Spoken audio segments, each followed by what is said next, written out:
Era una tarde gris cuando recibí una llamada inesperada de mi viejo amigo, el Dr. Julian Keller, un astrofísico con quien había perdido contacto años atrás. Su voz era temblorosa, susurrante, como si el simple hecho de hablar le costara fuerzas. Me pidió que fuera a su cabaña en los bosques de Blackwood, un lugar donde solíamos acampar en nuestra juventud, pero ahora parecía un refugio de aislamiento y desesperación. Es urgente, necesito que vengas. He encontrado algo que no debería existir.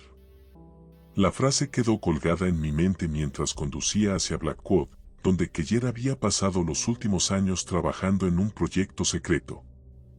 Julian siempre había sido un hombre racional, escéptico y práctico, así que su tono angustiado y esas palabras, algo que no debería existir, me inquietaban profundamente. Cuando llegué a la cabaña, el aire estaba cargado de humedad y un silencio abrumador envolvía todo el bosque, como si las criaturas hubieran decidido desaparecer. Keller salió de la cabaña, su rostro demacrado y con los ojos hundidos en sombras. Parecía haber envejecido 10 años desde la última vez que lo vi. «Está en el cielo», murmuró antes de invitarme a entrar. Dentro de la cabaña, las paredes estaban cubiertas de ecuaciones y mapas astronómicos. Sobre la mesa central había un viejo telescopio de latón apuntando hacia una ventana rota. Keller me explicó que durante una investigación rutinaria había descubierto una anomalía en el cielo, una pequeña porción de espacio donde las estrellas parecían desaparecer, tragadas por una oscuridad que no se movía. Pensé que era una falla en el equipo, dijo, encendiendo un cigarro con manos temblorosas, pero no era así. Esa oscuridad es algo vivo. Está creciendo, alimentándose de la luz de las estrellas. Lo miré incrédulo, pero cuando me mostró las imágenes capturadas por su telescopio, una inquietante certeza se instaló en mi pecho. Lo que vi no era un simple fenómeno astronómico, era una especie de vacío absoluto, un hueco en el espacio donde no había luz, ni materia, ni siquiera tiempo. Solo un abismo infinito, inhumano, que parecía observarnos. Durante las siguientes horas, Keller me contó sobre sus esfuerzos por comprender lo que había visto. Había consultado a colegas y expertos, pero nadie podía explicarlo. Entonces, había comenzado a tener sueños, visiones de formas colosales e incomprensibles, criaturas que no obedecían las leyes de la física ni de la biología terrestre. Es como si algo del otro lado del cosmos estuviera intentando comunicarse, me confesó en voz baja.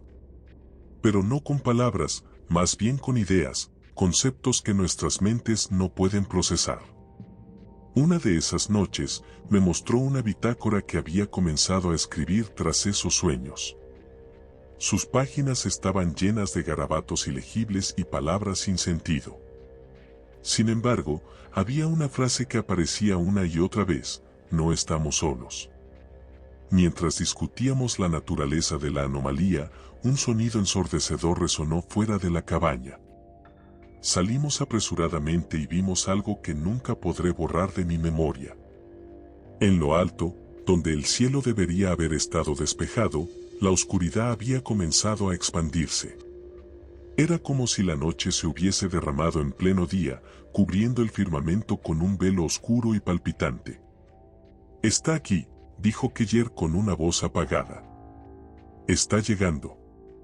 El aire a nuestro alrededor se volvió pesado, y una sensación de terror ancestral invadió cada fibra de mi ser.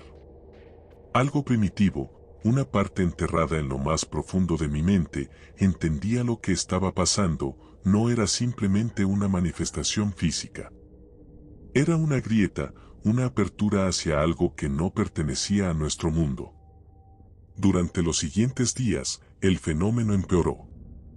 La oscuridad en el cielo creció a un ritmo alarmante. Las estrellas comenzaron a desaparecer por completo, y la gente en las ciudades cercanas empezó a hablar de extraños comportamientos en los animales y hasta de alucinaciones colectivas. Keller y yo intentamos advertir a las autoridades, pero nadie nos creyó. Decidimos que la única forma de detener lo que fuera que estaba sucediendo era ir al lugar donde la anomalía parecía tener su epicentro, el Monte Goliat, una montaña rocosa que se encontraba a pocas millas al norte. Mientras subíamos la montaña, comenzamos a experimentar fenómenos inexplicables. Las rocas parecían moverse cuando no las mirábamos directamente, y la atmósfera misma se sentía densa, cargada con una energía vibrante y nauseabunda. Finalmente, llegamos a un claro donde el cielo oscuro se extendía más allá de lo que podíamos ver, y en su centro, un agujero. No era simplemente una sombra, era un portal hacia otra realidad. Al borde de la grieta, Keller y yo comenzamos a escuchar susurros, voces distantes que no provenían de ningún lugar en este mundo. Eran los antiguos, las criaturas que habitaban en las profundidades del cosmos, seres tan vastos e incomprensibles que la mente humana no podía soportar su presencia. Nos hablaban a través de los sueños, a través del vacío, atrayéndonos hacia ellos. Keller comenzó a perder el control de sí mismo. Se arrodilló frente al portal y balbuceaba en lenguas que yo no entendía, como si su mente hubiese sido invadida por esas entidades. Intenté detenerlo, pero el poder que emanaba de la grieta me paralizó. Era como estar en la presencia de un dios antiguo, uno que no conocía ni la compasión ni el odio, solo un abrumador deseo de consumir y destruir. Finalmente, Julian desapareció en la grieta, tragado por el vacío sin emitir un solo grito. Yo caí de rodillas, incapaz de moverme. Entonces lo entendí. No había salvación.